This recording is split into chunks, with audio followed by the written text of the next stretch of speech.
यवतमाळ जिल्ह्यातील नेर शहरात युनियन बँकेसमोर उभ्या असलेल्या दुचाकीच्या डिक्कीतून 50,000 रुपये अज्ञात चोरट्यांनी लंपास केल्याची घटना घडली आहे.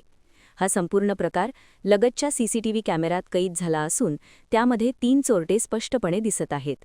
खासगी आस्थापनेवर काम करणारे अरविंद नारायणराव दरोई हे दुकानमालक प्रशांत केवटे यांच्याकडून 50,000 रुपये घेऊन दुचाकीने नेर अर्बन बँक शाखेत व्यवहारासाठी जात होते. दरम्यान स्वाक्षरीसाठी फोन आल्याने ते युनियन बँकेत गेले. बँकेतील काम आटोपून बाहेर आल्यानंतर त्यांनी दुचाकीची डिक्की उघडली असता त्यातील रोख रक्कम चोरीस गेल्याचे लक्षात आले. सीसीटीव्ही फुटेजची पाहणी केली असता 3 संशयित चोरटे परिसरात फिरताना दिसून आले. त्यापैकी एक अल्पवयीन मुलगा असून त्यानेच डिक्की उघडून रक्कम लंपास केल्याचे प्राथमिक तपासात स्पष्ट झाले आहे.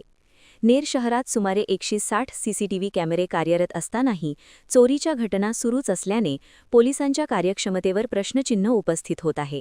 या प्रकारांना आळा घालण्यासाठी पोलिसांनी कडक कारवाई करावी अशी मागणी नागरिकांकडून होत आहे.